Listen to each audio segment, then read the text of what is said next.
Good evening and welcome. My name is Taylor Kingman. As President of the Board of Trustees of the San Angelo Independent School District, I would like to welcome all of you who are present at tonight's regular board meeting. I also welcome those of you who are watching the recording of this meeting online on our public access channel.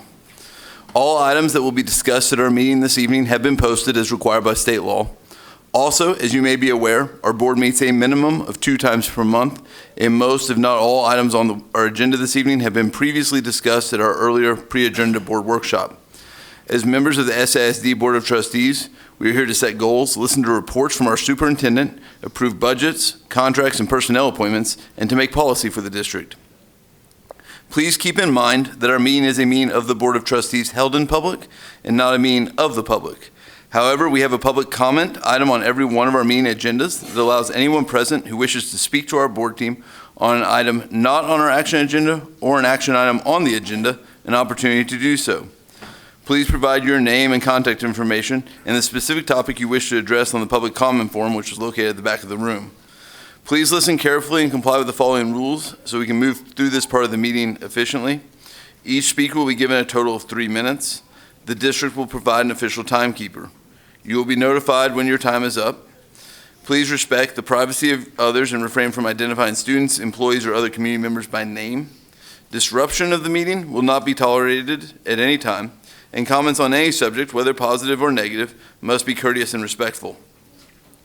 Comments are limited to the specific topic you indicated on the form, and any speaker with a specific complaint about a district employee, decision, or operational issue should present that complaint through the appropriate mechanism, which is the district's formal grievance process. If you have a pending formal grievance processed by the district, you will not be permitted to speak about this during public comment. Also, please understand, if you speak to us on an item not on our action agenda, that the board cannot reply to you except to thank you for your comments, since the matter has not been posted for discussion. In compliance with state law, these proceedings are recorded and will become part of SASD's permanent legal record. In order that the recording will adequately reflect the proceedings, I ask that you please refrain from talking while others are speaking. I also ask, as I remind my fellow board members and myself, to please turn off or silence your cell phones. Again, thank you for being here and for your support of SASD. We do have a quorum this evening. Our entire board team is present. And with that, we'll move forward with our invocation. And Mac Roller, the senior pastor of Glen Meadows Baptist Church, is here to help us with that. Thank you for being here. All right, thank you. Let's pray together. Father, we thank you for your presence. We thank you for your love and your kindness towards us. And Lord, we worship you as the King of Kings and the Lord of Lords. Lord, I thank you for this body here. Lord, I pray for your wisdom. You tell us if we lack wisdom to ask of you, and you give it abundantly. Lord, thank you for each student, each family that's represented in this district. We pray your safety upon them. We pray your great care upon them. Lord, we pray that you would raise up these students, these youth, Lord, to be exactly what you call them to be in your image. And Lord, might we glorify you with every word, with every thought, with every conduct. And Lord, that you would be honored. Lord, thank you for this gathering. Thank you for these that have volunteered to serve you, to serve this district. And we pray this in the glorious name of Jesus. Amen. Thank you. Thank you. Now we have 4 students from Hallman Elementary to help us with the Pledge of Allegiance to the United States and Texas. We have Hudson Keenan, Victor Hinckley, Ella Reisner, and Bless Francis. If they'll come up and help us, we'd appreciate it. Come on.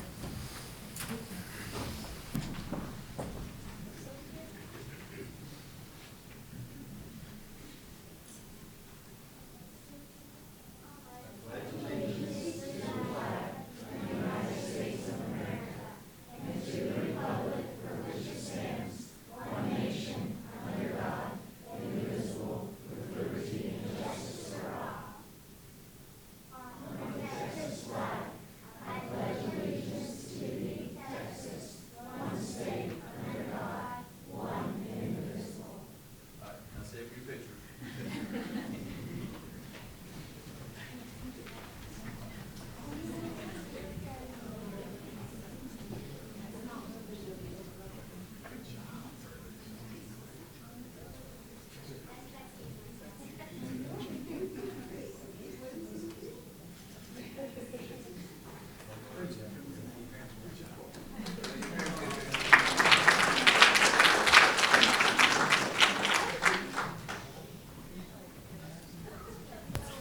Thank you all. All right. We now have some recognitions this evening, and first is Coach Chant, and he's going to help us with recognitions of Central High School student athletes.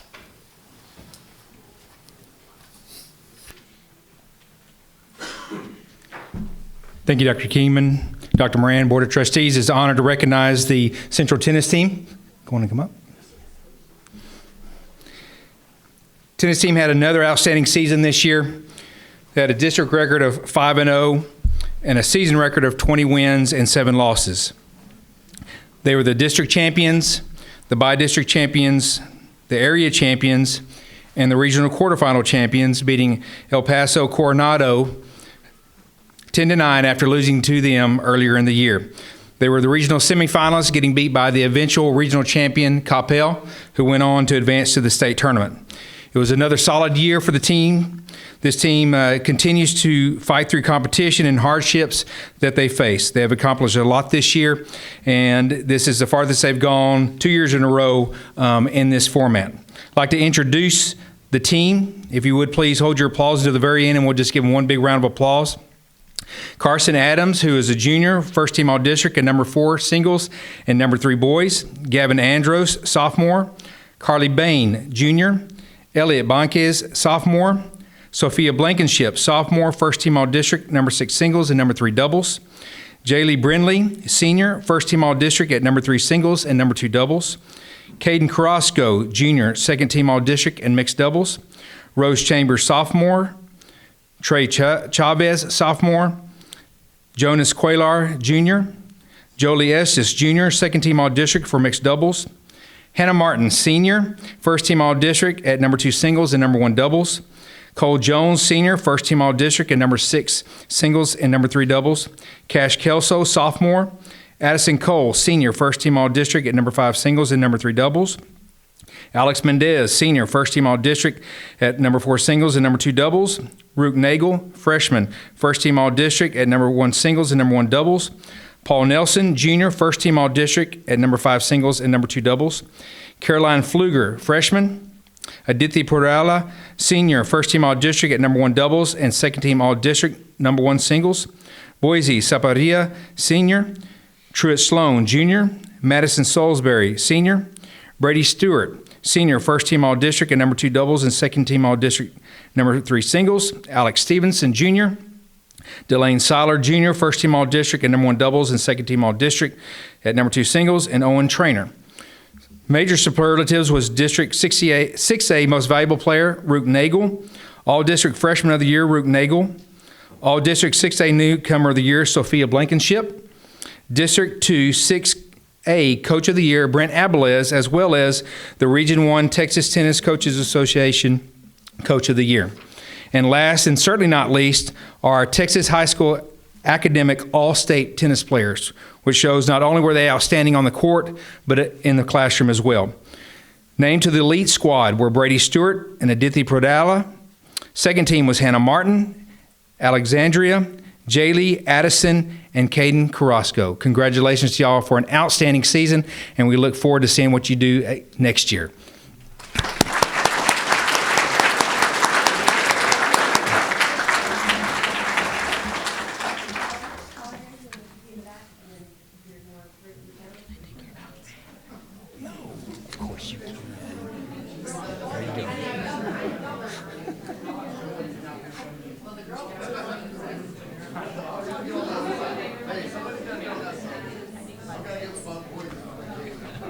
Sorry.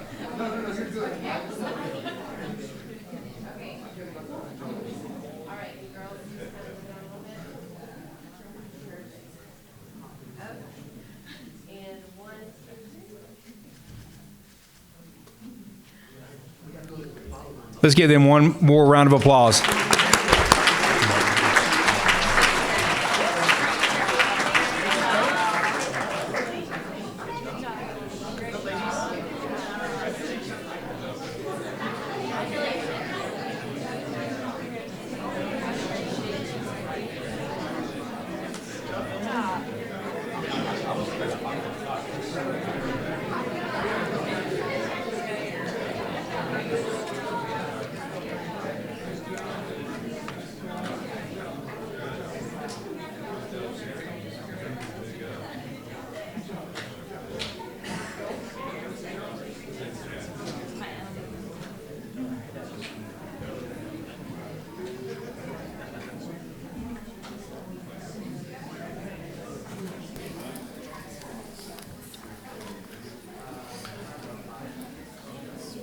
We are going to continue with our recognitions, and soon Shah is going to help us with recognitions of SAISD employee veterans and Goodfellow Air Force Base partnership. Yes, sir. Good evening, Dr. Kingman, Dr. Moran, and members of the board. Tonight, we are honored to celebrate and thank our nation's veterans, including San Angelo ISD alumni, family members, and the past and present servicemen and women of Goodfellow Air Force Base.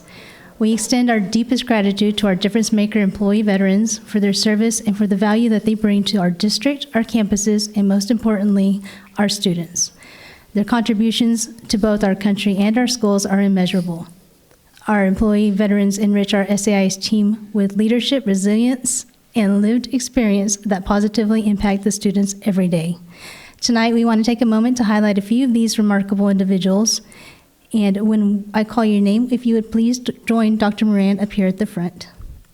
Major Jason Esquiel is our Lakeview High School JROTC instructor and proudly leads our Chiefs and Maidens in aerospace instruction after a 20-year career with the United States Air Force. Retired Sergeant First Class Desiree Johnson is our Lakeview long-term ISS on-campus DAEP teacher and served in the U.S. Army for 24 years. Retired Technical Sergeant Jason Silverling also proudly leads our Chiefs and Maidens in JROTC after a 20-year career with the U.S. Air Force. Retired Sergeant Henry Gonzalez is the head coach of the golf program at Lakeview. He also teaches Spanish 1 and 2, and he served in the U.S. Army for 10 years. Ms. Elda De La Cruz is an ISS instructor at Lakeview and has served as corporal in the U.S. Army. We're so very proud and thankful of the many veterans who serve on our SAISD team. While not all of them are here with us tonight, we do honor every one of them for their service to our country and our students. And if y'all just stand up here for a second. So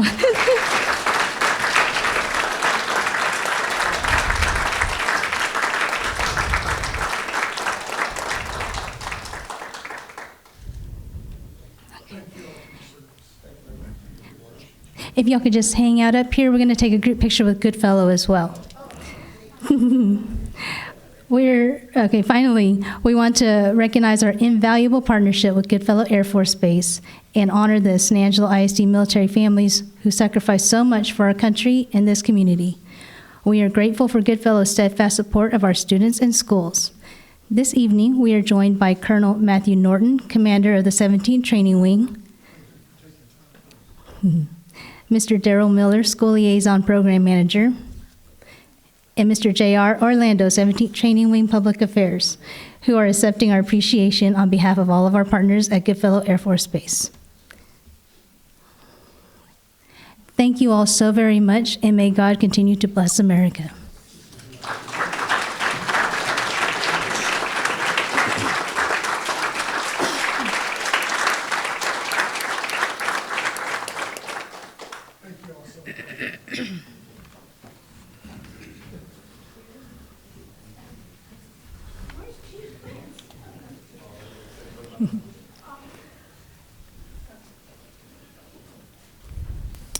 All right, soon you get to continue, and we're going to do a recognition of Texas Trust Credit Union and Texas Trust Gives.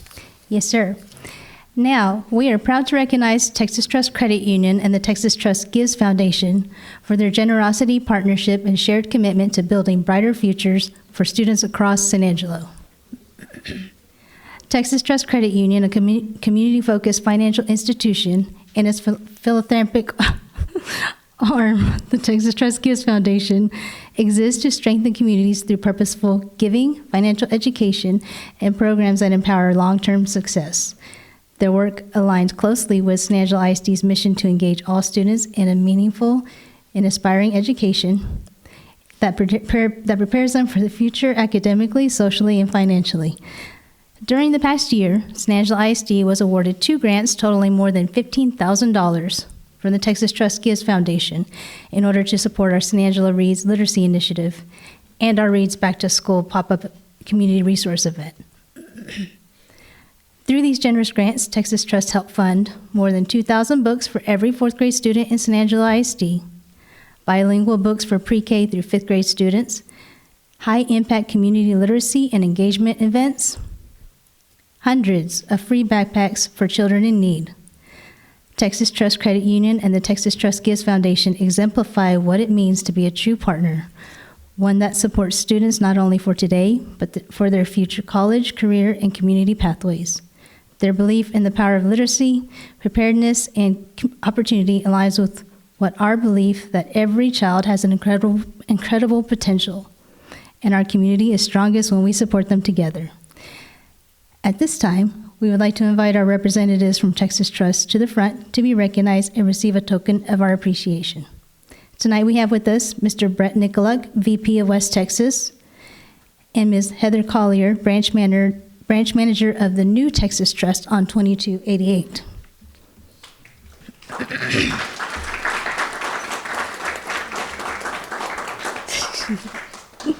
Mr. Nicoluk and Ms. Collier, we sincerely thank you for everything that you do for our community and our students.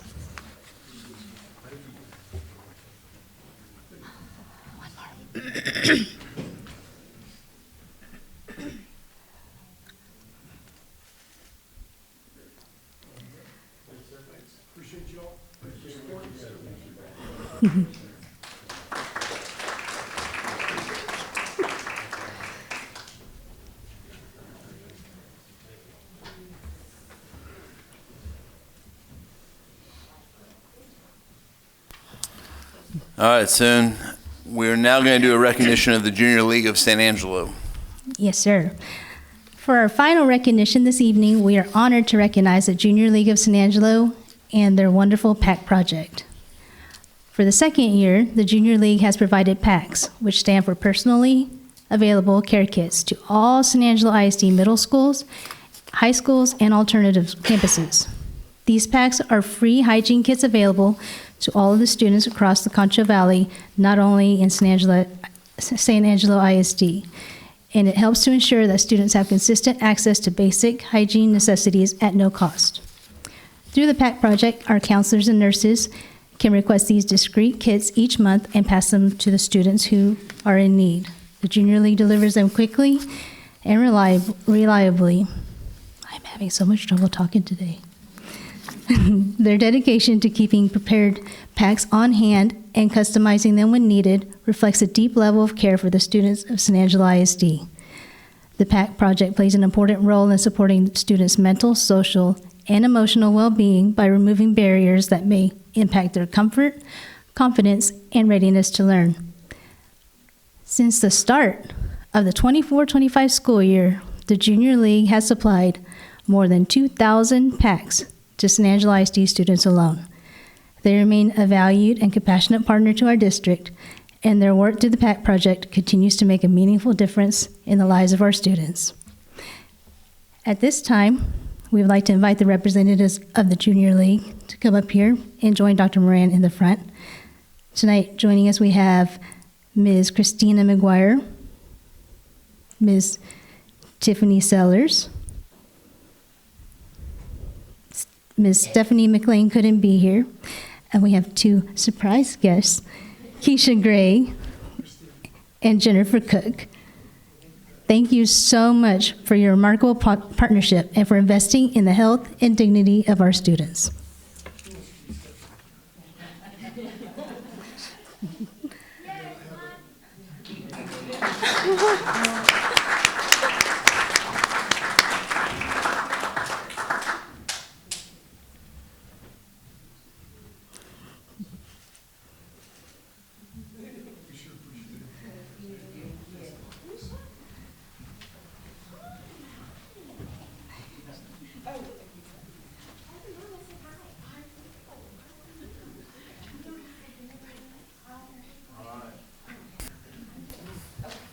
All right, we're going to move forward with our agenda. Next on our agenda is public comment, and we have Ms. Ginger Moore, who signed up regarding electing candidates for the Tom Green County Appraisal Board.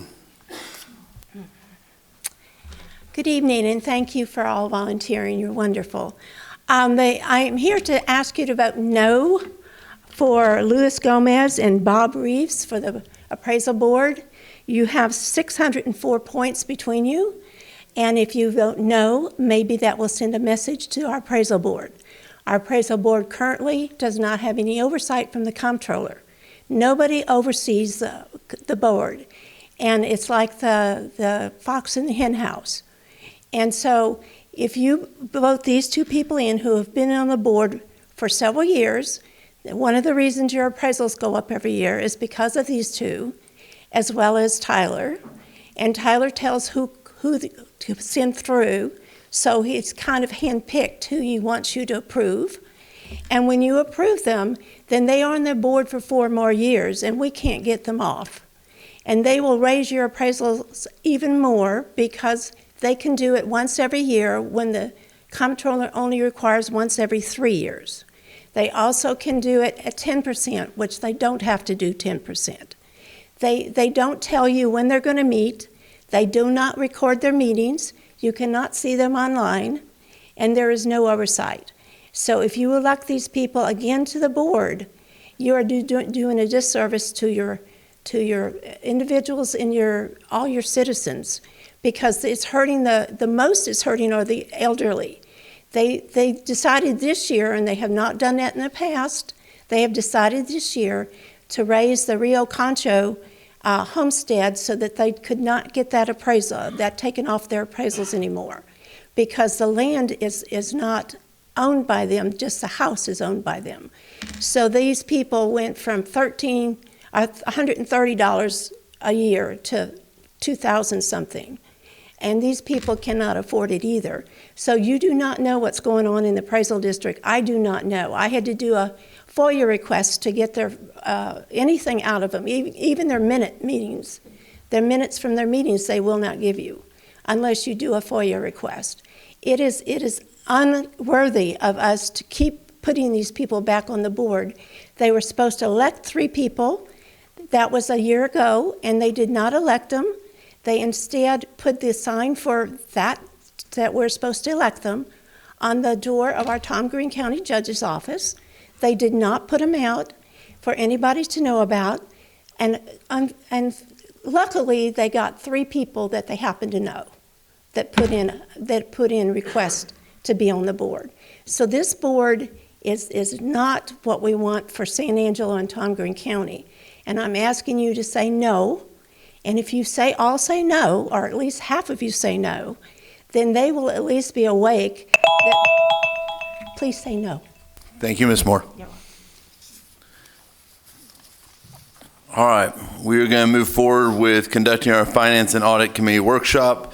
And I won't keep doing this reminder forever, but just a reminder that this has been moved to our regular meeting. This used to be a pre-agenda item, but Mr. Dindal's going to help us with that.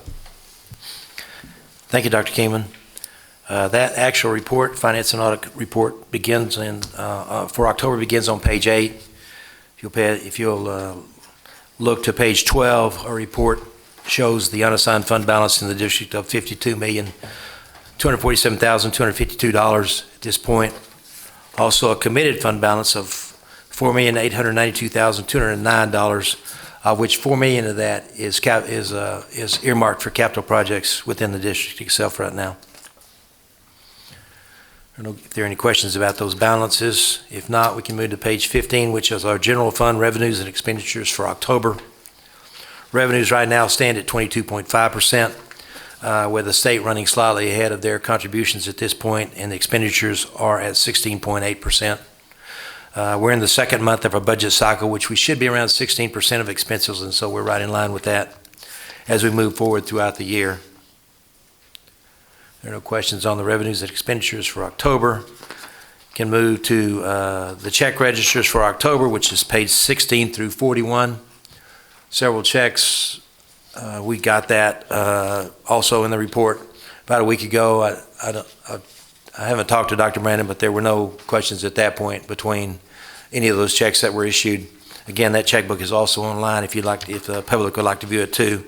In addition to that, page 42 through 50 is the check register for our accounting period 13, which is the finish up of last year's budget. Any questions about any of the check register? Okay, if not, we can move to page 51 through 55, which are our investment reports for October. Total invested funds at the moment are $474,518,771. Interest earnings for October were $1,703,728.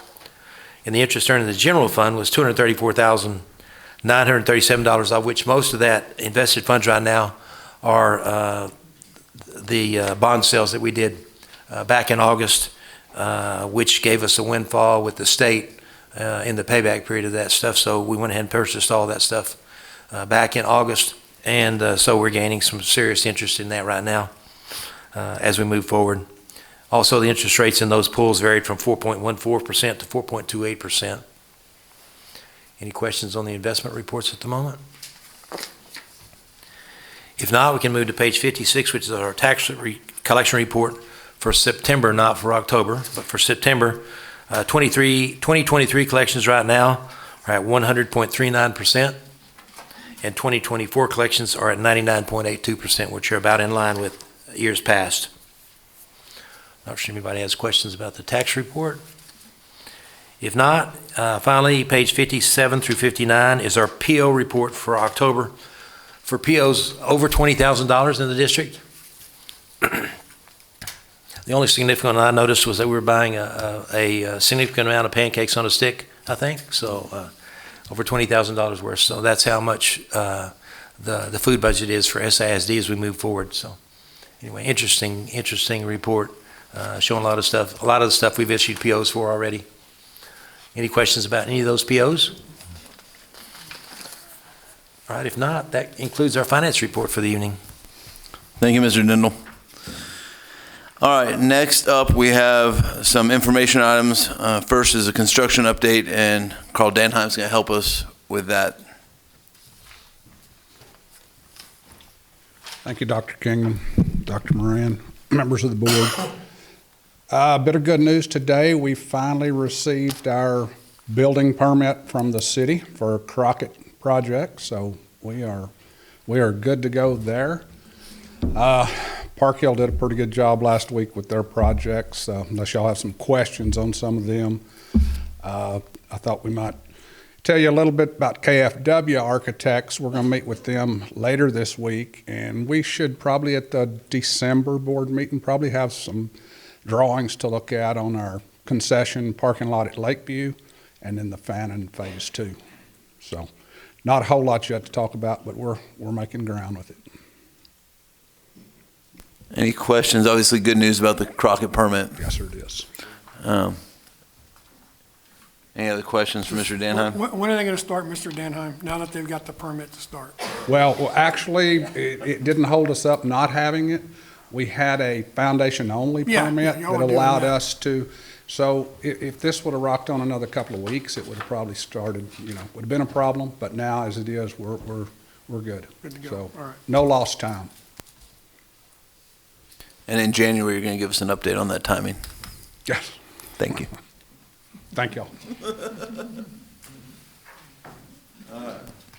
Next, we're going to get Dr. Farrah Gomez is going to come give us an update on academic programs.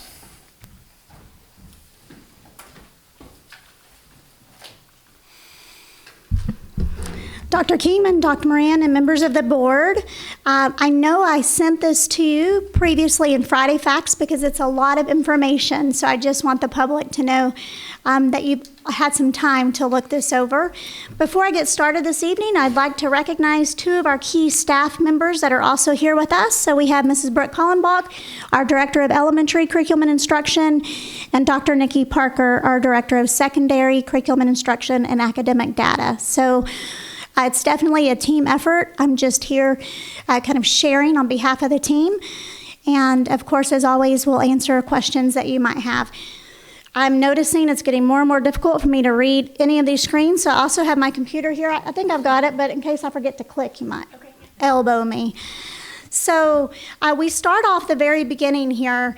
As you all are aware of the superintendent board goals that you adopted, and I really want to highlight those academic goals that you'll see our progress throughout this evening's presentation.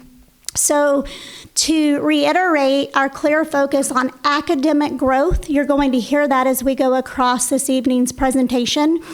And please note that we're not just talking about growth, the STAR-tested grade levels. That might be where the state begins to assess us, but the minute a child enters our facilities, we're looking at their growth, and we're committed to growth for every child, regardless of where they enter, for equity and just full potential for every student.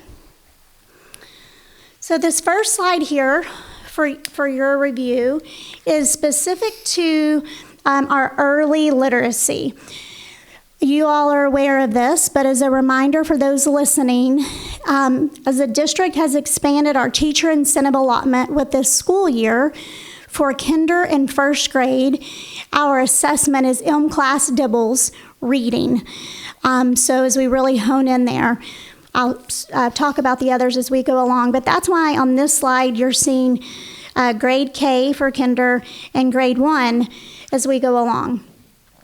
We've talked for quite some time as we've given you data about our concern as a district, but I would like to make that concern even greater, more than a district, but as a community, with our earliest learners entering school well below grade level. So this first slide, when we see BOY, 50% of our kindergarten students coming in what the assessment determines is well below grade level, as compared to 39% for our state and 44% for the nation. That's why I say it's more than just a concern of our district, and really encourage us to brainstorm and think about how we can utilize these wonderful community partners we have from pediatricians and other organizations, because this isn't we're not only below the national average, but look at that state average there. What just brings us lots of questions. And then you can see as we go along where we fall at below grade level in comparison. You see that that gap begins to diminish a little bit. We're somewhat in line with Texas and the national. And then even when we go to but then when we get on the higher end again, so we're at the two ends of the spectrum where we're at a disparity for our earliest learners. And then for first grade, you can see once we've had them in our setting, we begin to decrease that well below, and we'll track that as we go along for cohorts. But again, we're still significantly well below Texas and the national average. So just really something for us to think about as a team. And then you can see that the data, one of the reasons why class is a beneficial tool for us, it's that national norm, just like MAP. That yes, we're committed to seeing what others are doing in the state, but how are we faring across the nation? And you can see that same trend in first grade, that we start to get closer to the state and the national average at below but then when we are still at that above, we're still trending under. And I just want to remind everyone here, I'm not giving you a reading test, but we know what data says. If students are still reading below level by third grade, the hardship it is for educators to close gaps.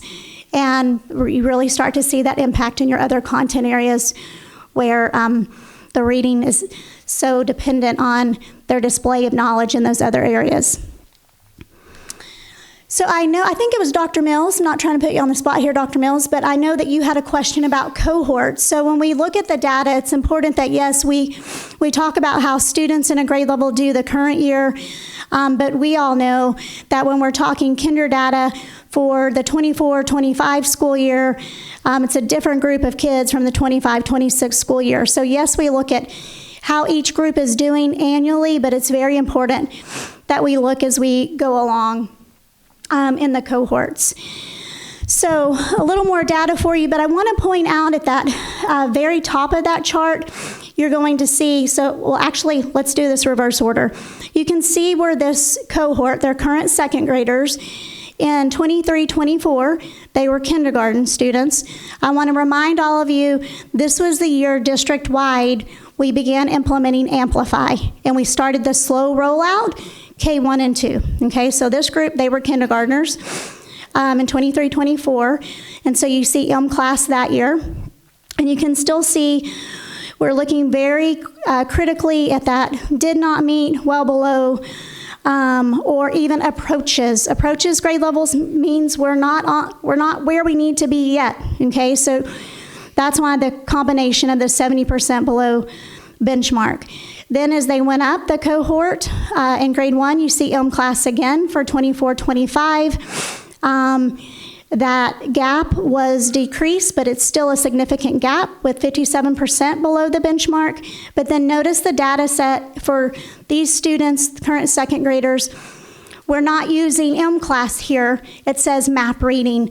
Also with our TIA expansion, teacher incentive allotment, not trying to talk in acronyms, for second grade up through high school English, our assessment piece is MAP. So that's why you see the alignment there. And again, you can see how that cohort does as they go up. So we're closing the gap for sure, but it's a heavy lift for teachers, again, in that early literacy area.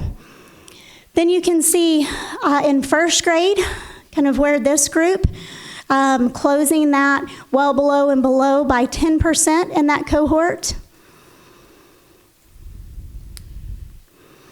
And now I want to take a little more time on this kindergarten slide. Okay, I want to go back to the importance as a community. We really think about where our students are before they officially enter kindergarten. So at the very bottom, you can see that national average of well below at 44%, and then the below at 19%. And then you see the kinder data I already shared with you. So we already know we're entering kindergarten approximately 10 to 12% well below the national average.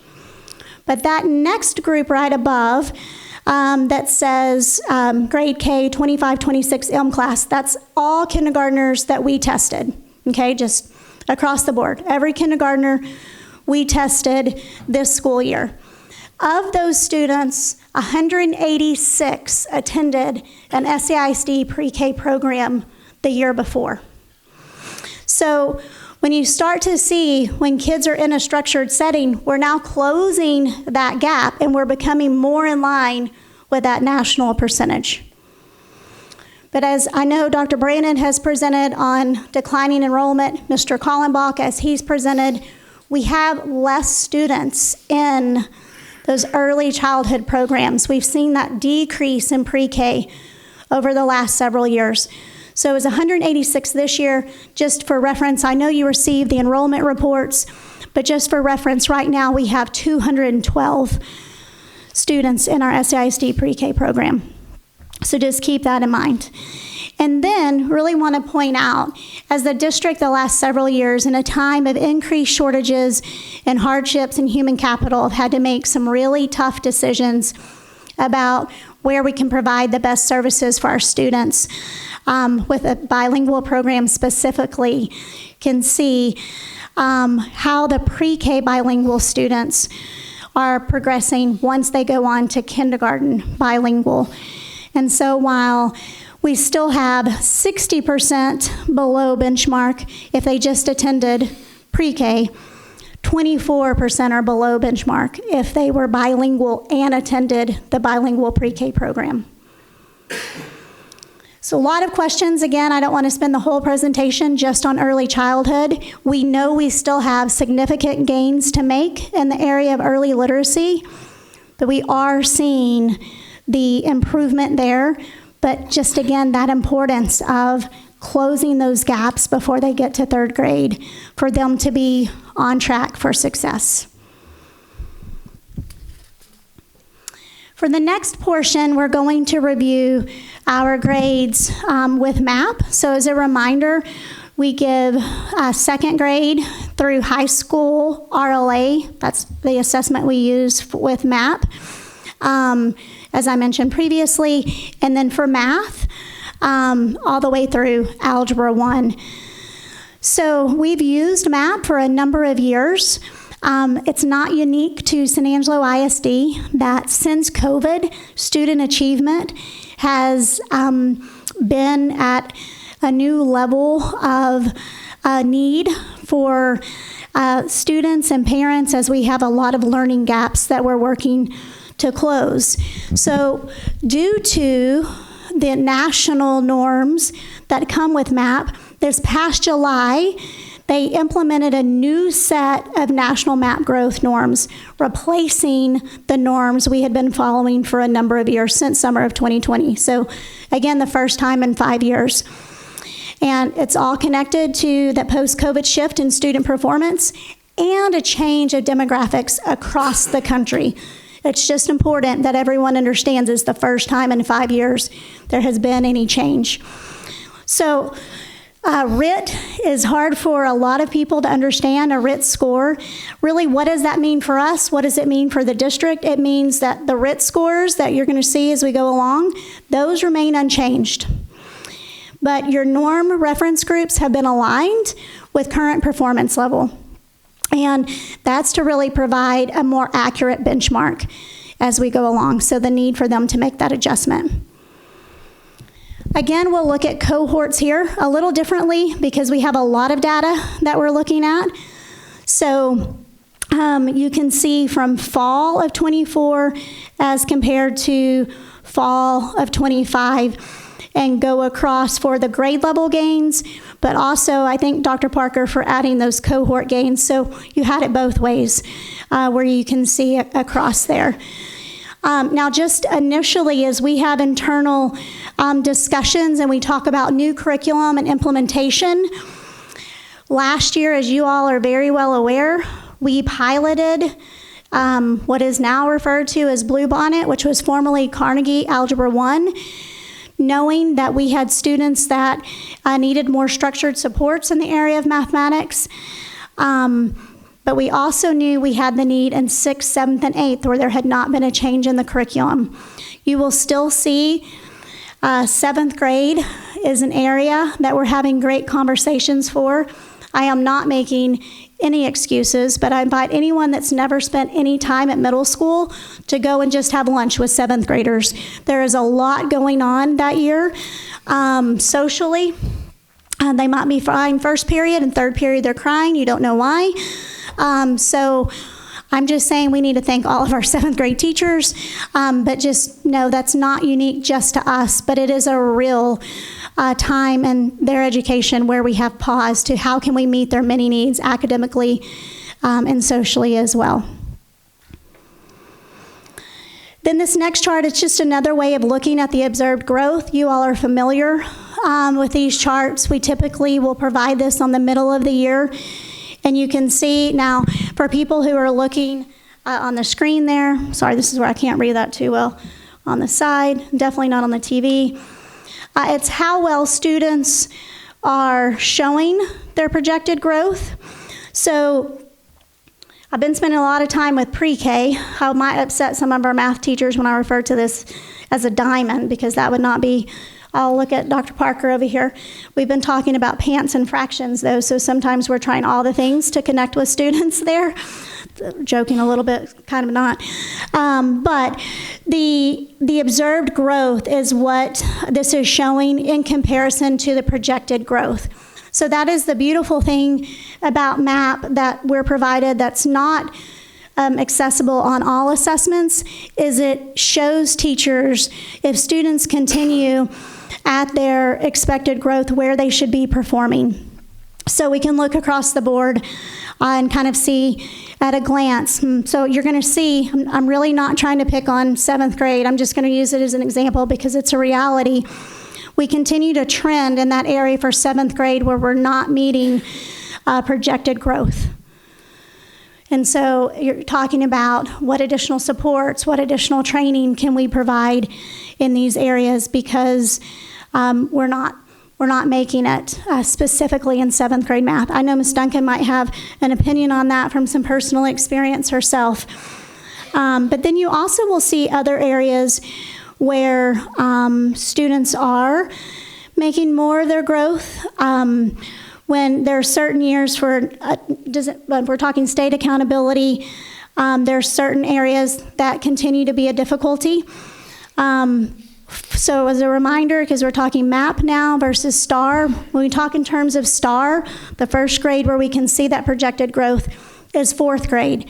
But again, what MAP gives us is an advanced look at that before the state assessment, and really allows teachers an opportunity to tailor their instruction to meet the observed growth of their students.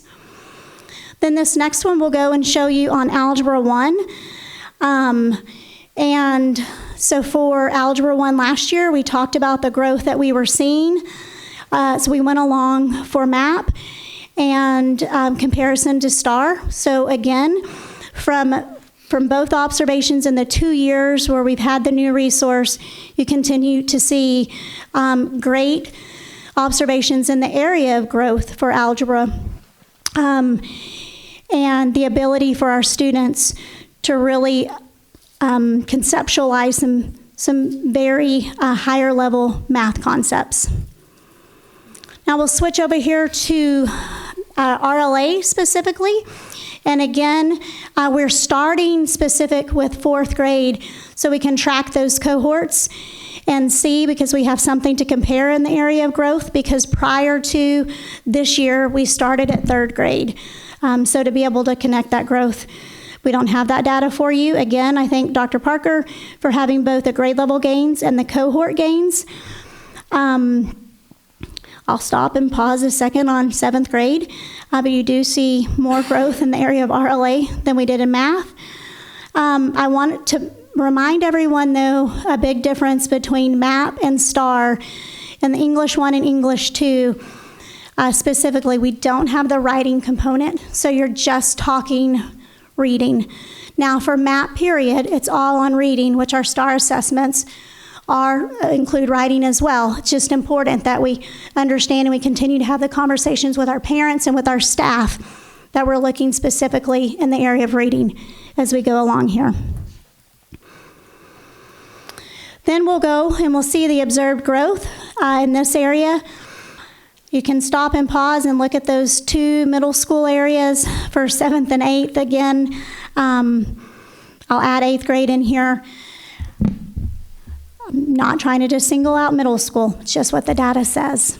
So you also have to keep that in mind from a recruiting standpoint and a retention standpoint.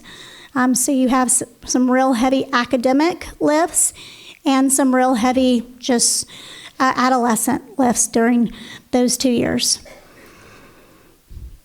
And I guess in closing, to kind of recap on that, you all are very well aware, and for the public listening, as you saw through the kindergarten cohort with a new curriculum rolling out to kindergarten, who's now 2nd grade, and then 3 through 5 coming on board, the state has not released and will not until 2029 a high-quality instructional resource for RLA.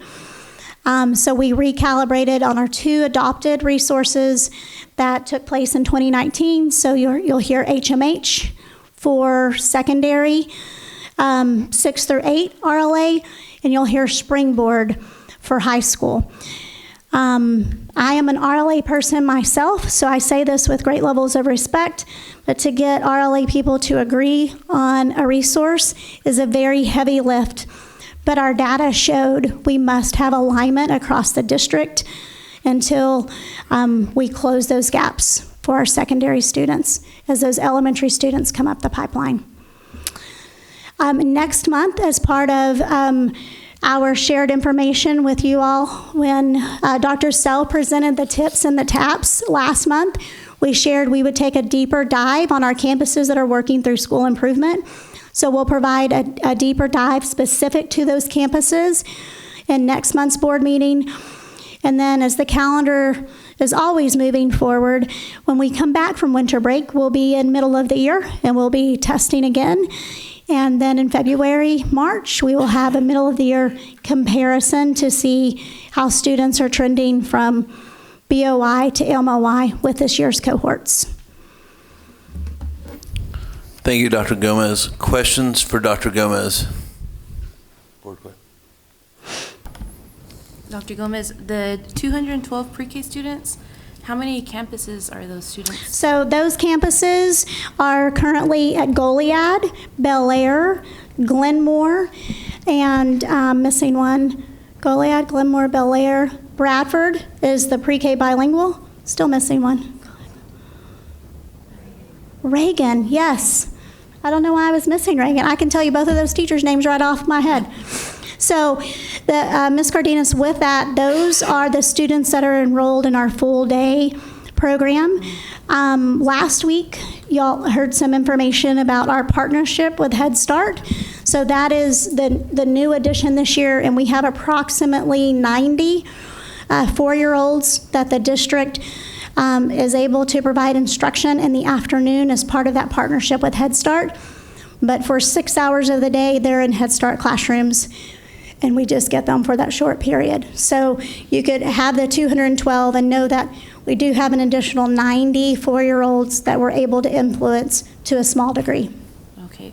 Are we seeing a decline in enrollment for pre-K, or is that? We are, and that's one of the data points that Dr. Brandon is sharing in enrollment, and Mr. Kallenbach as we talk transfers. And so there's been a significant decrease when you look at 10 years of data on students being in a full day pre-K program. Okay. Thank you, ma'am. Other questions for Dr. Gomez?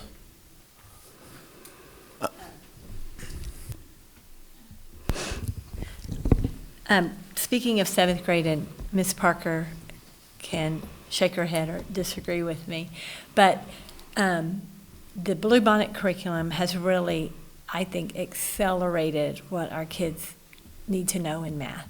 It's tough. And do you think 7th and 8th grade, they have pushed down the algebra in there a lot more than it has been in the past? Yes, I think the academic demands are much higher.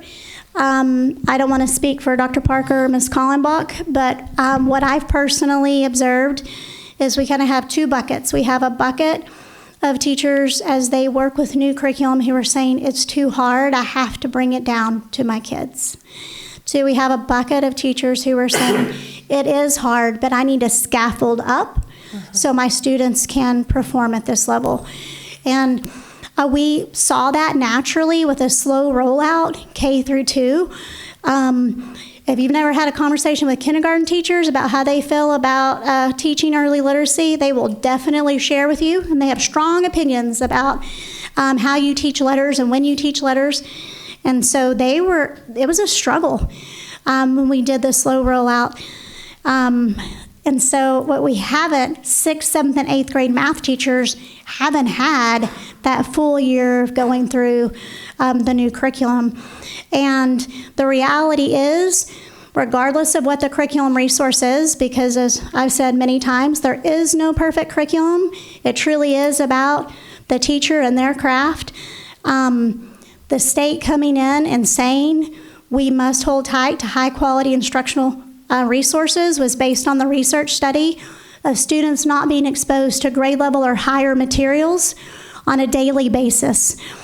And so it is a mind shift of we can't bring it down, we have to teach up to small shifts and just minimum expectations of academic performance in classrooms, because kids will rise to the level set by their teachers and their campus. It's our responsibility to give them supports to be successful. But we have to aim high and pull the string for all students. And I think that's exactly what we are doing. We have raised the rigor, and I think our kids are there. It's a little uncomfortable, but I applaud the teachers that are studying this, and they're working hard to do all this. 7th grade is kind of like the middle child. So you're right. They may be happy and cry in one period. Mm-hmm. But they'll get there. And then I just want to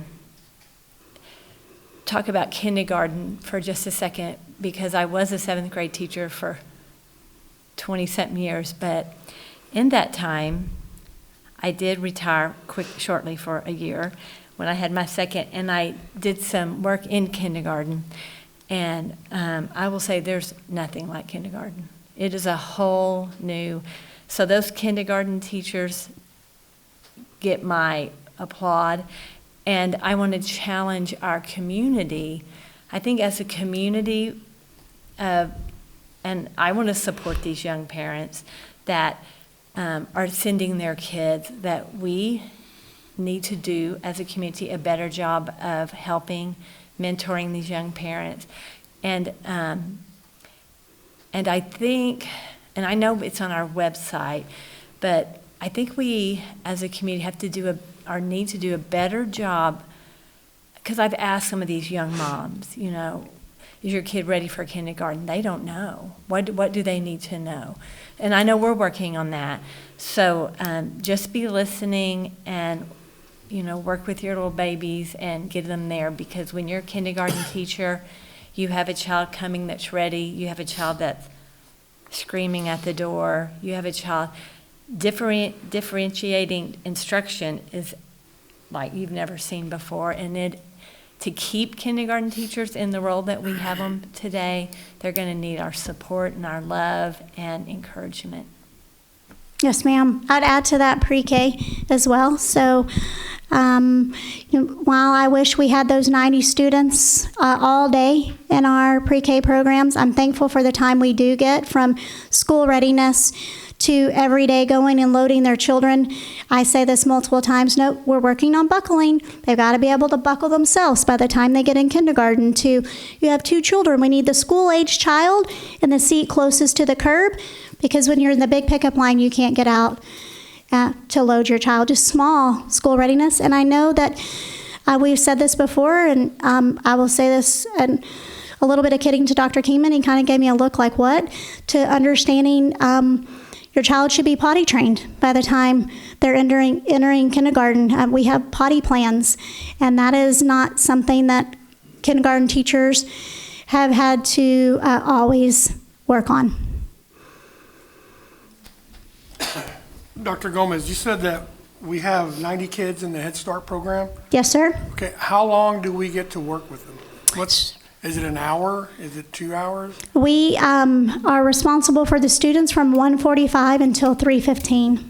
So we get an hour of instruction before we start dismissing and loading. And what do they do that other? They're under Head Start during the rest of the day. Curriculum-wise, like what is have we worked with Head Start on trying to get it all aligned to where? We have, and we continue those conversations. Currently, Head Start uses Frog Street curriculum, which we use a different curriculum. But during those other hours of the day, they're under the Head Start guidelines and staff's care. Okay. Thank you. Dr. Gomez, I want to thank you for getting all this to us in our Friday Facts, because it is a lot of numbers and a lot of sheets. And so you and your team, the fact that y'all got us all that in advance, thank y'all. And then also, I mean, like you said, we're trying to support our teachers who are number one in the battlefield of doing this. We're doing the San Angelo Reads Initiative for our public, we're trying to do the Head Start, the TIA, aligned curriculum. We're trying to get as many people in front of certified teachers as possible. But 70% of kids are showing up below grade level in kindergarten in San Angelo. Yes, sir. And that means that, and we will continue to do everything we can from kindergarten to 12 to get them to level. But the reality is 70% of kids are ending up in our schools not at the national average of where they should be. And that means our pediatricians, our pastors, our coaches, our parents, our community partners in Head Start, our YMCA, like everyone in our community needs to realize that as a community, we are failing these kids. And we're going to do everything we can to get them where they need to be, but we need to understand that we're starting behind the 8 ball. And so if people are looking for initiatives of how to make impacts in this community, and they are so inclined to go raise money, donate money, get with pre-Ks.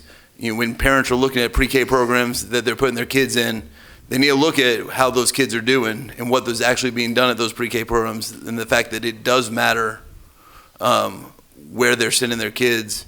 because it's expensive. I mean, there are a lot of kids going to programs that are expensive and they're still not prepared.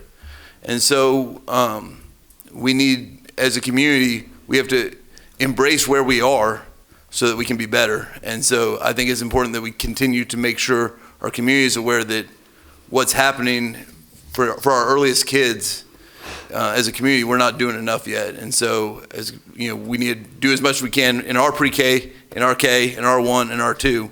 But we also need to start, I think, being a little more vocal about the fact that we as a community have to do better. So that's my soapbox. Okay. Anyone else have any questions? Omar, Dr. Gomez, the Head Start curriculum, a lot of that deals with social skills, hygiene, a lot of that. In the academic career in the pre-K program at SISD is far beyond what it is in the Head Start program. So that's kind of the difference between the Head Start gains and the pre-K that SISD offers. It's an academic rigor that is embedded in the SISD program, where again the Head Start is more social skills and hygiene and stuff like that. All of the teachers in SISD pre-K programs are certified teachers. And we work to meet the TA high-quality pre-K standards, which also have increased.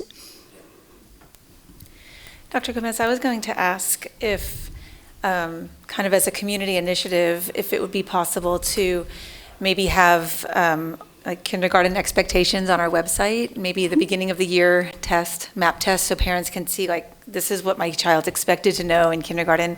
I think a lot of people really have no idea, and especially with a lot of grandparents raising their kids. I think grandparents raising their kids, it's a whole different world right now. And so I don't know if that's something that we could do, but that might be a huge help for the community as well. Yes, ma'am. Or maybe, I mean, on the website, but if my mom was raising children, she doesn't even own a computer, so maybe also something that they can just pick up. But also, just one last comment from me. All this data, I spent yesterday reading and looking at it, and it takes a lot of time and effort, so thank you, Brooke and Nikki and you and all your team for putting this all together, because without good data, we don't know where we are and where we need to grow. And this is, we haven't always had a great data in our district.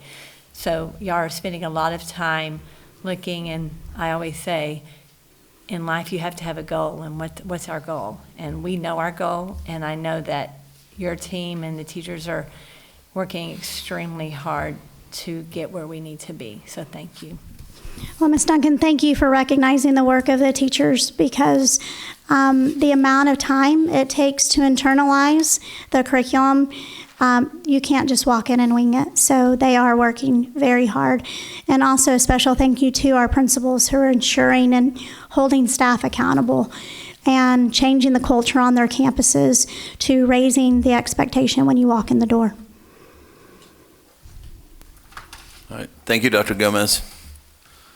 Our next information item is Dr. Merle Brandon, and he's going to do a San Angelo Independent School District facilities planning update.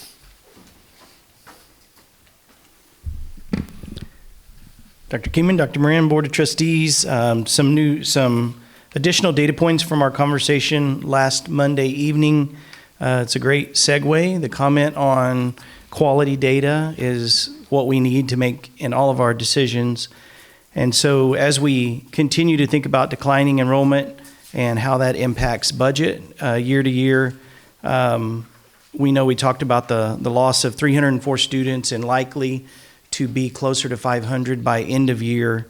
Right now that impact outside of the budget would be a little over $2 million deficit from that.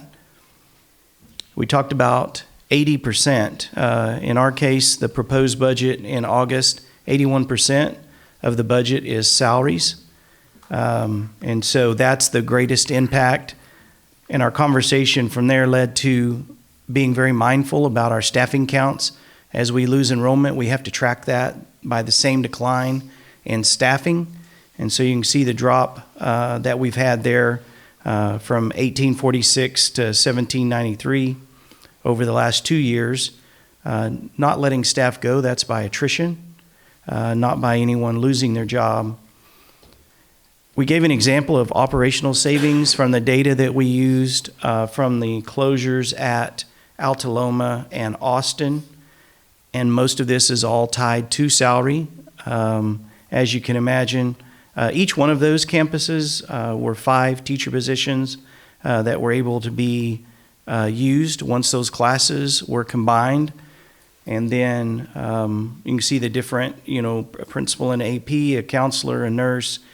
When you have campuses of 200, but you create a campus of 400, then those same administrative positions are able to oversee all 400 students. Food service, plant maintenance, and then school resource officer. So approximately $900,000 a year in a school closure. Factors in campus closure is not just about operational cost for the campus.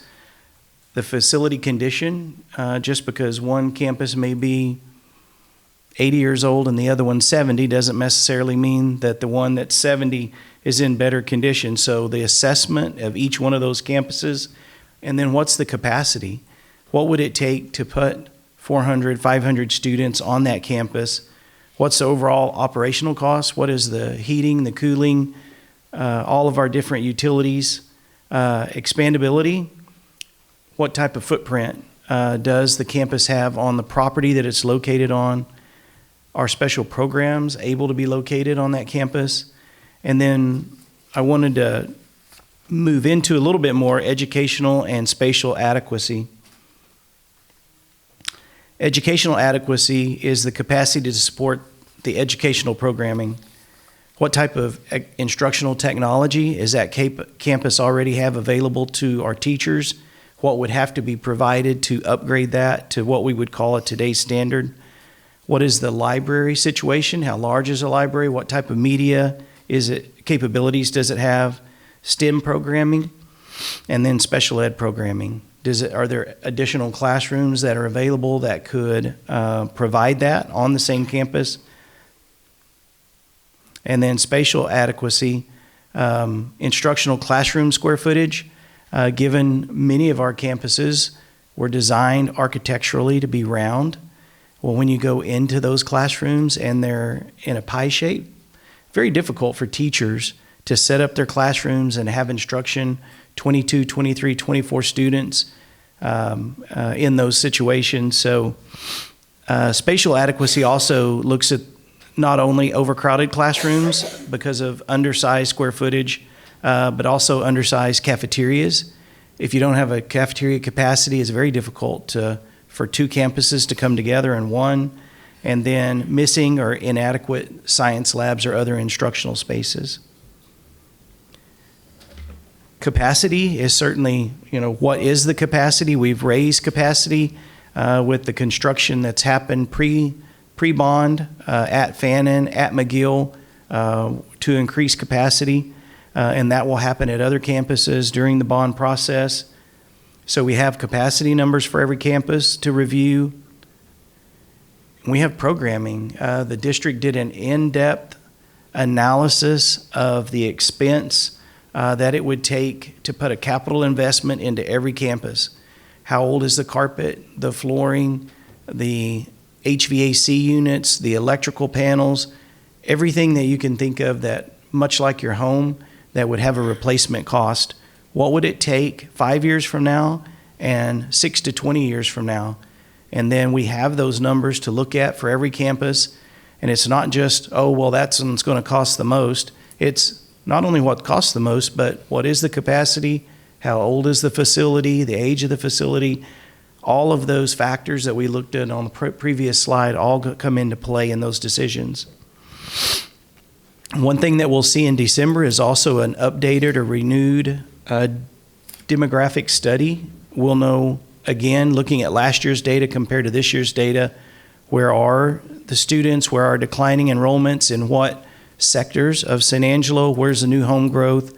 All of that will play into these conversations as well to help make a very informed decision as we go into the spring semester. Questions for Dr. Brandon? Dr. Brandon, so campus closures, I saw instruction 5 at 61K. Does that mean that there's 5 teachers without a job? Or what does that mean? No, none of those positions were tied to anyone losing a job. Those, if you take, let's say you have 4 fourth grade classrooms with 16 students each, and you have a campus with 4 classrooms with 16 students each. When you put those together, all of a sudden those 8 classrooms became 6. Those students will be able to spread out where you have 22 students in a room and become more efficient. So those 2 positions are created or saved in a more efficient manner. Not that those 2 teachers are not with us anymore. They've just been able to relocate into another campus or into those grade levels if a teacher retired, or maybe we had a spouse move and a teacher relocate. So we've been able to fill openings from within without anyone losing a job over a closure. Okay, so all employees have been able to keep their job? Yes, ma'am. Okay, one more question. The savings that were listed with the school closure, are those all immediate savings, or are some of those savings that we'll see over time? Those are immediate savings. The only one that is not an immediate saving would be plant maintenance. For example, if Alta Loma, one of the things that's in plant maintenance is property casualty insurance. So Alta Loma became our technology center. So even though that one closed and then we added on to Fannin, so we increased our footprint, so the cost of insurance for property insurance on that building went up just a little bit, but we also had to keep the insurance at the Alta Loma building for technology. So it's not always, almost everything on there though is an immediate impact for the district. But there are a few items that would be related to that that would take time before we see that savings. Okay, thank you. And I'm glad that we're having a robust academic and then talking about this, because I think the important thing is we're not looking. It comes across sometimes when we're hearing from about finance that we're trying to save money, and we're trying to use the money we have as efficiently as possible. We're going to get the same amount of money whether we have 17 elementaries or 13 elementaries or 12 elementaries. We're going to have the same amount of dollars to educate the number of kids we have in our district. And so trying to figure out how to maximize the number of dollars for each kid is what we're trying to do. And so for our community, when we're looking at, hey, we're trying to save $900,000, that's not $900,000 to go nowhere. That's $900,000 to be reinvested in our kids as efficiently as possible so that we have certified teachers in front of every student in our district. We have the same programs at every elementary school in our district. We have the same support for our teachers at every elementary school in our district. And so I think it's important to understand that those aren't dollars that are just saved. They're dollars that are redispersed in a way that gives the most support to our kids that we talked about a second ago, that 70% of kids are coming in below grade level. So just trying to figure out how to maximize those dollars in a way that makes the biggest impact. Yes, sir. Mr. President, I may add to that conversation, the moving target there is the declining enrollment and the loss of revenue based on that. So to add to your conversation, if that is excess funding, yes. If it's loss of revenue because of declining enrollment, we're trying to get ahead of the game and make sure we can offer you all an opportunity for a balanced budget. Any other questions or comments? All right, thank you, Dr. Brand.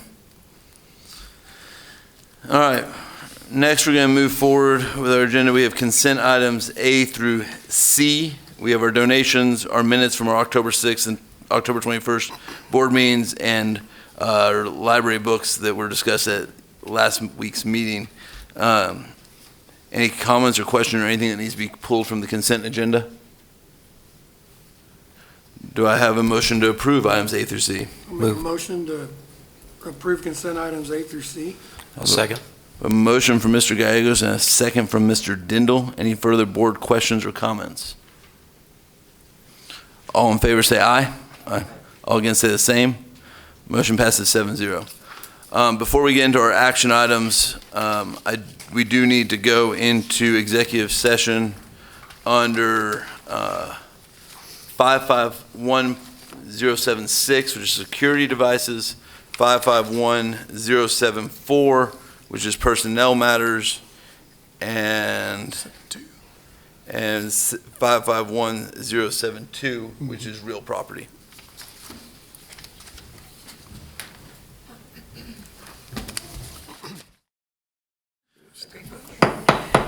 All right, we are back from executive session. No action was taken. We're going to continue to move forward with our agenda. First action item is to consider our bills, accounts, and financial statements. Dr. Kingman, did we do C, consider library books? It was part of consent, yes. Oh, I ain't did consent, that's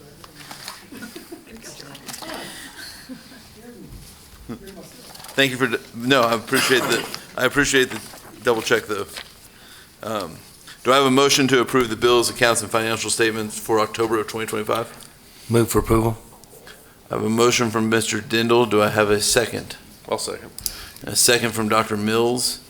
Any further board questions or comments?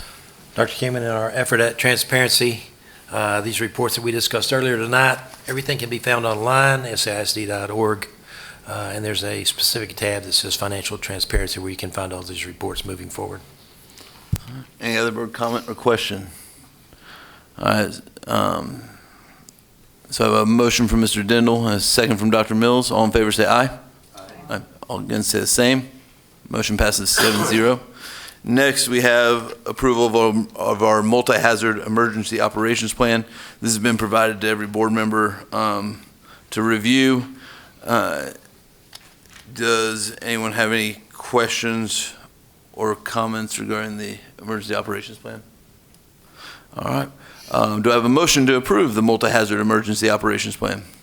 I'll make a motion for the approval of the multi-hazard emergency operations plan as provided. So I have a motion from Dr. Mills and a second from Mr. Dindal. Mrs. Duncan was trying to get there. She wasn't quick enough. Any further board comments or questions? May I make a comment, Yes. Mr. President? Just a quick thanks to Ms. Claudia Becerra for her hard work on this. It's months in the making. Thank you for what you're doing for us. Reiterate that. Thank you, Ms. Becerra, and thank you for your updates on that. So appreciate it. All right, all in favor say aye. Aye. All against say the same. Motion passes 7-0. All right, next, Dr. Gomez is going to give us a recap of the 25-26 district and campus improvement plans performance objectives that we talked about last week. Yes, sir. Dr. Kingman, Dr. Moran, and members of the board, last week Mrs. Taunton presented on this year's district and campus improvement plan performance objectives.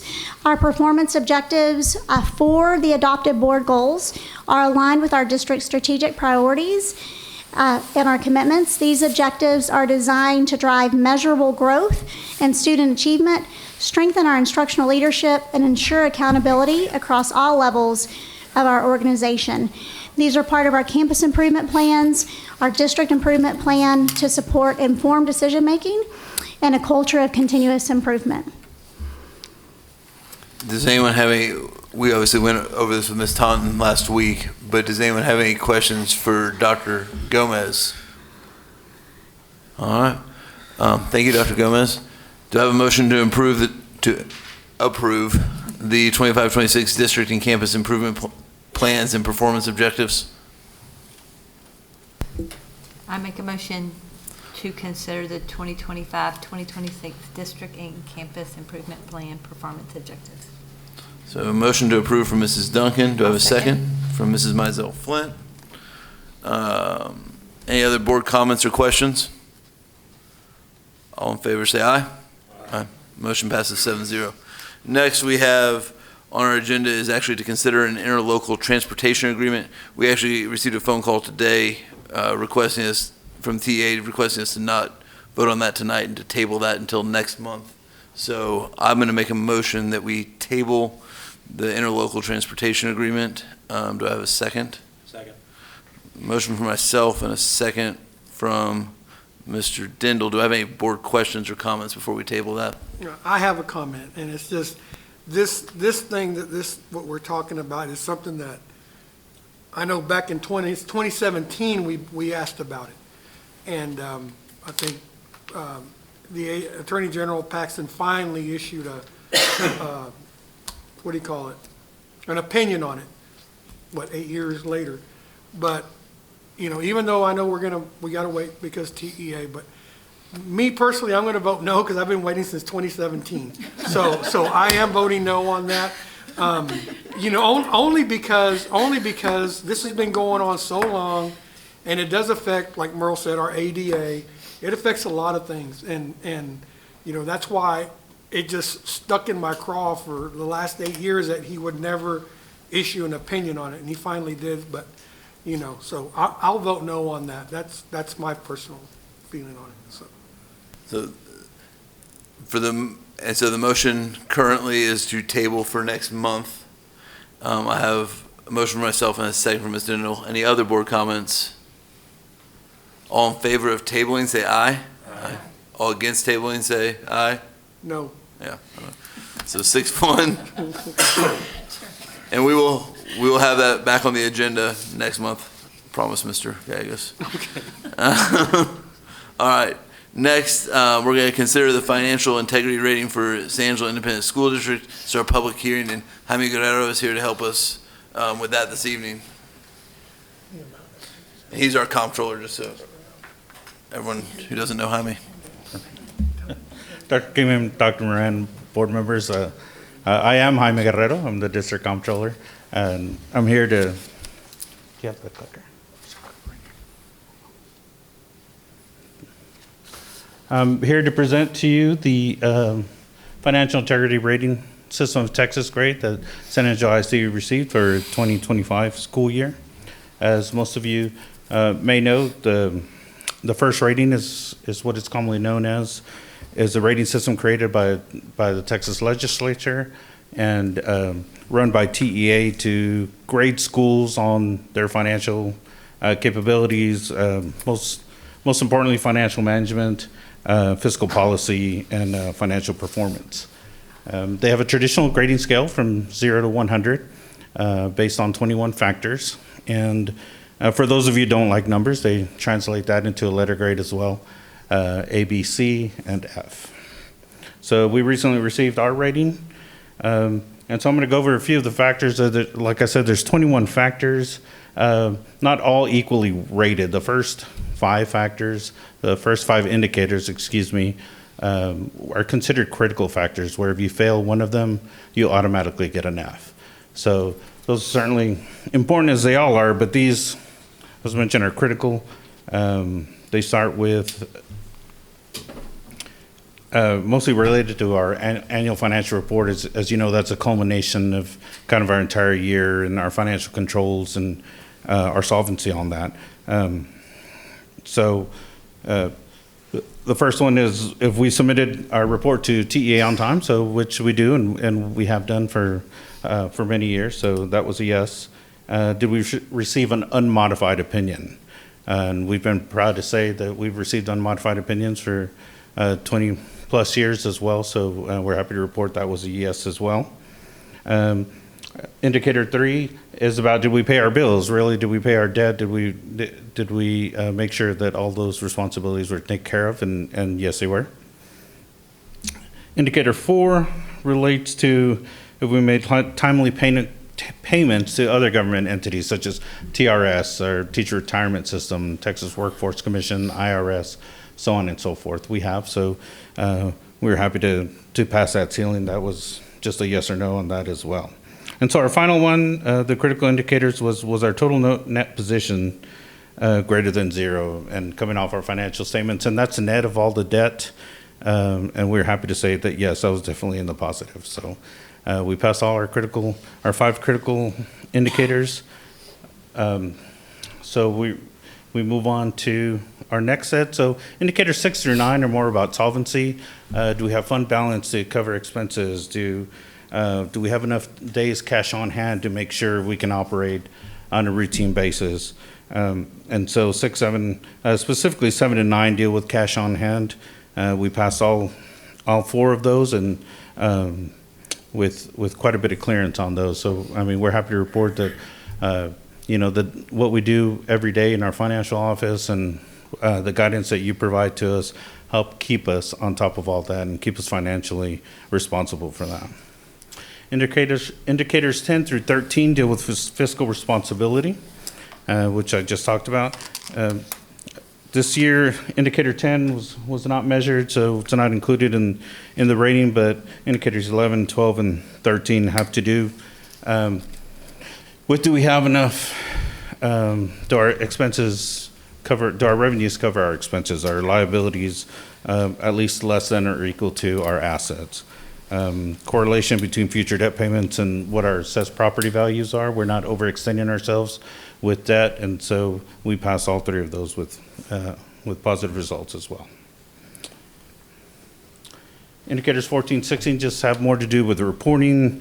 Did we report the ADA? Was it within range? Did we submit our PEMS numbers, and were they within the allocated variances as well? So we got positive results on all of those, so we got all points for those indicators. Our final indicators, 17 through 21, have really to do more with compliance, with grants that we received from the federal government and state government. Did we fulfill those requirements? Did we make the proper reporting to agencies? Those are simple yes or no, no numbers involved with that, so those are pretty easy to answer. We received a yes on all of them except the final one, which is 21. We did receive a no, but that's the one we do want to say no on that one. It's did we have a repayment plan with the state, which we didn't, because we know what to spend. In any case, so those are the 21 factors. When you put them all together, our rating, and again, we're a year behind on the financial data. It's for the financial year 24, but it's obviously our 25 rating. So we got the max points on every indicator that we're allowed. So we got a perfect score of 100, which translates to an A. And I think this is the 23rd year that we've received that. So we're all obviously very proud of that, but it takes, our daily work within our financial office and within our entire business department to make that happen. And well, not just our business department, because the work our campuses do every day certainly contribute to that. So we're always extremely proud to get that perfect score and, relate to not only you, but to the public of taking care of our responsibilities with the funds that we're entrusted. One of the last things on the first rating is present not only the factors, but there's some additional disclosures that we must present. One of them is the superintendent's contract that's available online for anyone to peruse if they choose. We have to list reimbursements made to superintendents and board members, yourselves. A majority of this is for travel, but in the sake of transparency, that's one of the additional disclosures we have to put in there. And finally, we have additional compensation for maybe outside fees to superintendent, board members, any gifts received by board members. You can see they're all pretty much zero. And finally, business transactions between any board members and the school district. And again, this is available on our website. On our website for anyone to look through and comb. Thank you, Alicia. I'm sorry about that. To look through and review at their leisure, but again, for transparency, we wanted to present to you and let you know how proud we are and let you know that we're trying to be good stewards of the money provided to us by the community. So, does anyone have any questions? I know I kind of ran through that, but no one wants to hear an accountant talk for an hour up here. Any questions for Mr. Guerrero? No, I just have a comment, Jaime.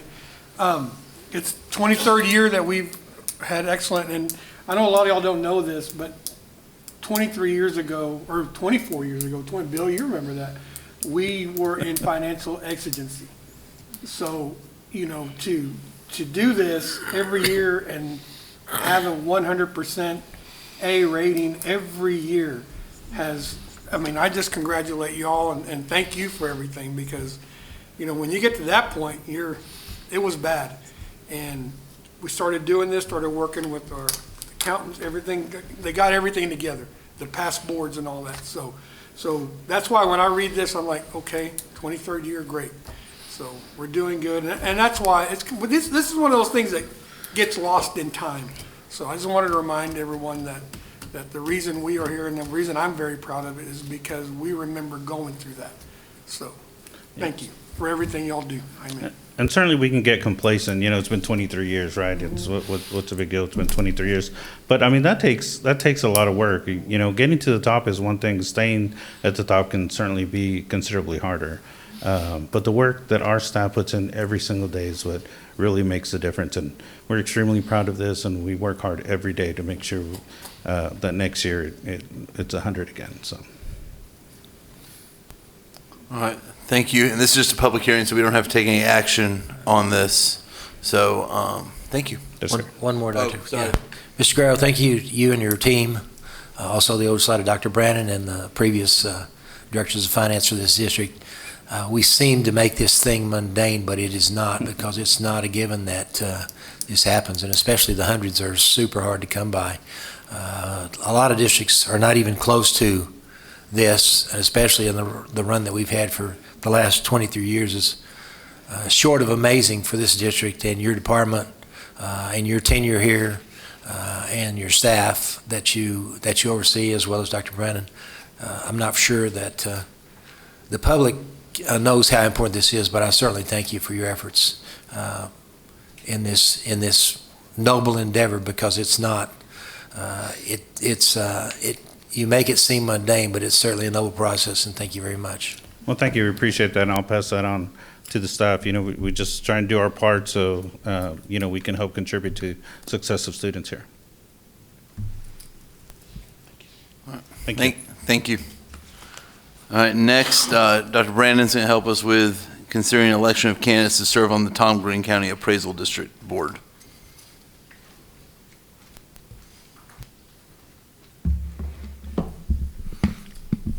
Good evening again. The nominations were made a few months ago, and then we had no other nominees other than two incumbents that are shown for the 4-year terms. We certainly appreciate, I'm sure it's much like the Board of Trustees for School District, not everybody's standing in line to be there and take part of that process. To put their name out there. So I want to very much say that I appreciate Mr. Johnson and the job he does with his team. I don't think a lot of people realize that the chief appraiser has to stay within a 95% interval of the comptroller for the state of Texas. As soon as that confidence interval drops out of 95%, the money that's dropped, the state takes that away from the school district. So very much appreciate the work that is done to try to look at those values consistently. And it hasn't always been that way. And I think we can say over the last 3 years that it's been looked out very closely to make sure that we're in line with what those are from the comptroller level, so that isn't, that those monies aren't taken away from the school district. So with that said, we bring forward the two nominees to you this evening, the 604 votes for San Angelo ISD. The administrative recommendation is 302 votes cast for each for Luis Gomez and Bob Reeves. Any board questions for Dr. Brandon? Yes, I have a question. So these two men that were nominated, who nominates them? The city, all of the taxing entities, so that would be the city, the county, the school district, Wall ISD, Great Creek ISD, can nominate an San individual. Angelo ISD? Yes. So we nominated these two? Okay. Yes. Yes, we nominated them. Yeah. 2 months ago, I believe, we nominated them as part of our agenda. I guess I was not at that meeting. I think you were there. It was a regular board meeting. Okay. check, but I don't, it was a regular board meeting agenda. I have to look at what month it was. How do we, I'm totally new at this, so I'm trying to ask No, absolutely. as many questions as I can. How did we, if we did nominate these, right, you're saying we nominated them, how did we come with these two names? They were the only names that applied for the position. Oh, okay. So it's put out there for the public, and whoever wants to apply, applies? Yes, Okay. yeah, it was put out there, not by us, but by the appraisal district. And then these are the two that put their names out, and out of anyone could have applied. Oh, okay. These are the only two that applied, so then we Out nominated. of everyone in San Angelo, these are the only two names. Wow. This, I mean, we've had them several years back where we had 3 or 4 names to choose from on there before. Yeah, but there were no names to choose from this year. These are the only two that they suck. Okay, And I okay. think, I don't know for a fact, but 2 years ago, they changed to where they had to get off cycle, so that we used to be, you replace the whole group at once, or they didn't, and they had to have, some of these are now getting people getting them tiered, and this is the first time this group would be part of the tiered group, because 4 years ago, they would have not been. So I don't know if that, Kind of like the school board? yeah, it's kind of like, yeah, so I don't know if that's what kept people from putting their name in the hat or not, but the reality is, no one else put their name in the hat. And these two men are currently? on the Yes, board? they're currently on it, so they're, Do you know how long they've been on the board?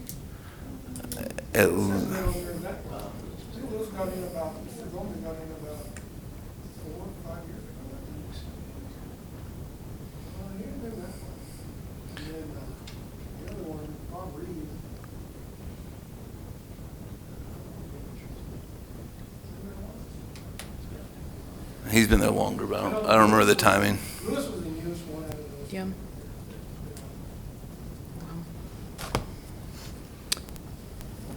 Other questions or comments?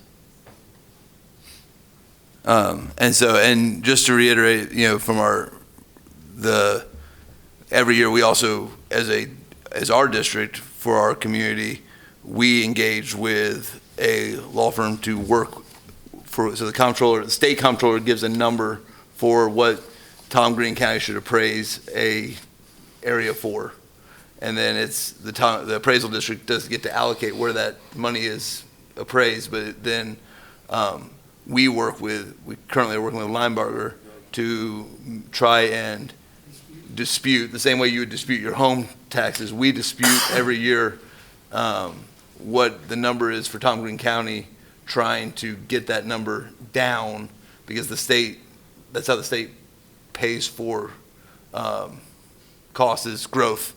And so in some districts, there's significant growth in just new houses and new businesses and stuff.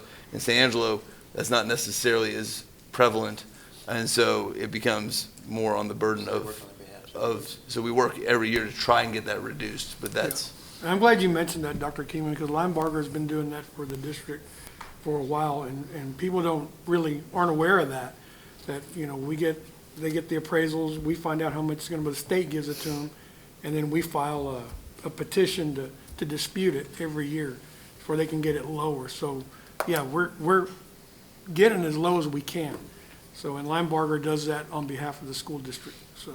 And we only pay Linebarger if they save us money, if they find ways to save the community money. I have one more question. Okay, so there was only 2 men that came before us, right? So what happens if us, as a group decide, well, we don't want to nominate these 2 men? So what's they've been nominated. If we decide not to cast our votes, so they've been nominated already. Okay. I would guess that if we didn't cast our votes, they would still win, because even without our votes, there's no one running against them. So there's not. Since there have been years where we've had 4 or 5 candidates, and we had to decide, hey, we really want this person, or this person.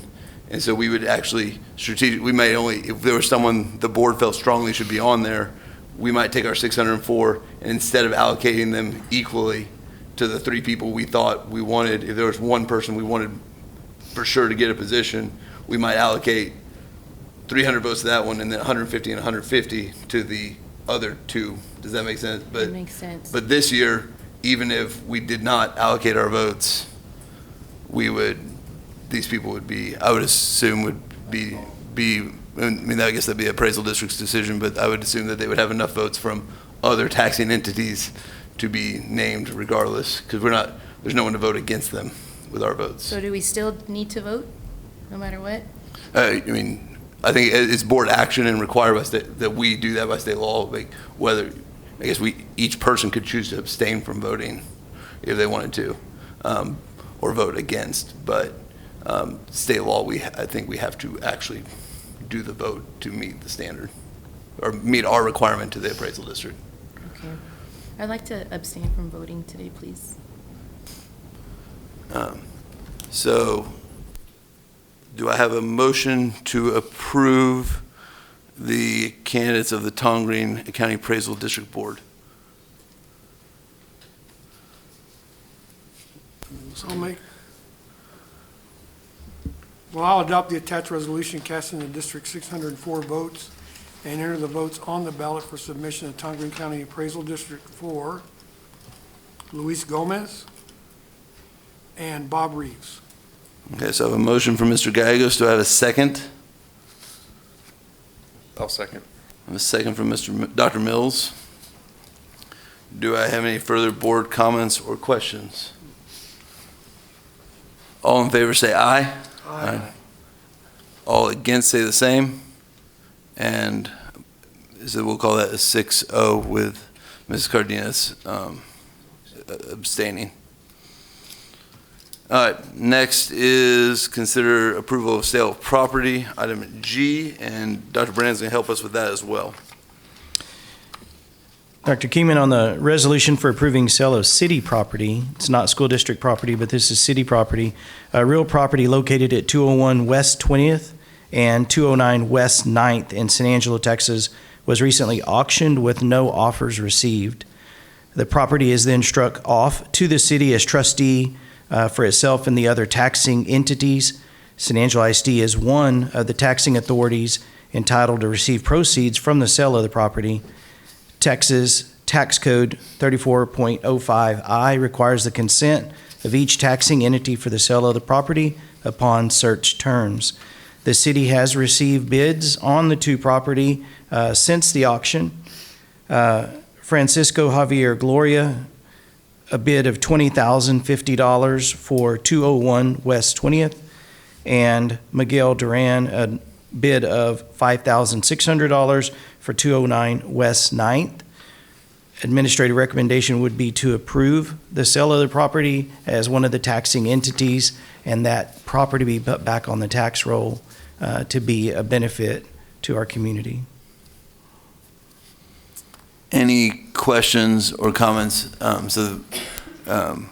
This is something that we have done previously, has not been done as routinely recently, just I think because of COVID and other things. But basically, the key is this is properties that have been left either abandoned or not paid their taxes for several years, and now are being sold by the city and by approving it, we can put them back on the tax rolls as well.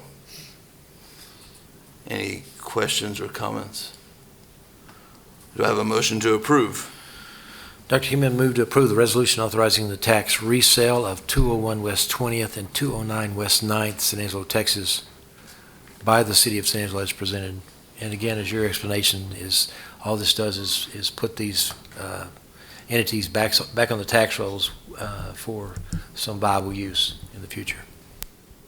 So a motion from Mr. Dindal. Do I have a second? I'll second. A second from Mrs. Mizell Flint. Any further board comments or questions? All in favor say aye. Aye. All against say the same. Motion passes 7-0. All right, next, Mr. Henry. You can help us with some bid 25-015. Thank you for having me here tonight. The original maintenance, transportation, and miscellaneous supplies RFP allows for additional vendors to be added throughout the bid term with board approval. The recapped proposal has been reviewed by the purchasing department and is qualified to be approved vendors. The administration recommends approval of all vendors on the attached bid tab. Do you all have any questions?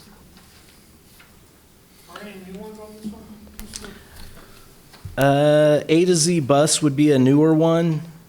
For supplies, they're on another bid for actual purchasing buses, but this would just be for supplies, them and nationals. The rest of the, and City Lumber. City Lumber's a newer one. We used to do a lot of business with them in the past, and they've switched ownerships, and we're happy to have them back.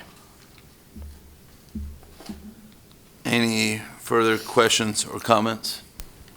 And these are additions to many vendors that we have. Correct. And this is just this month's addition to the bevy of purchasers that we do now have that are authorized, right? Yes, sir. Okay. Do I have a motion to approve the additional vendors? I'll approve to move for the additional vendors as attached. Do I have a second? I'll second. A second from Dr. Mills. So a motion from myself and a second from Dr. Mills. Any further board comments or questions? All in favor say aye. Aye. All against say the same. Motion passes 7-0. Next, we're going to go with the official appointment of the Board of Trustees of the MHMR Services for the Concho Valley. And Ms. Mizell Flint will not be voting on this, but she can stay in the room. Dr. Moran, do you have anything? No, we just recommend that the board approve those that have been presented tonight for consideration. You can see in your board books the attachment and the action sheet, and so we would ask the board to approve as presented. So there are 3 reappointments and 1 new appointment. We looked at this last week, and we kept it on the regular agenda just because consent we couldn't abstain from. Sorry. No, you're good. So do I have a motion to approve the Board of Trustees of the MHMR Services for the Concho Valley? I'll make a motion to approve the official appointment of the nominees as recommended by the liaison representatives. I'll second. There's a motion from Dr. Mills and a second from Mr. Dindal. Any further board comments or questions? All in favor say aye. Aye. All against say the same. Motion passes 6-0. All right. We have announcements. We have a pre-agenda workshop December 8th. Yeah. Sorry, December 8th, and then a regular board meeting on December 15th. And with that, we are adjourned. Thank you.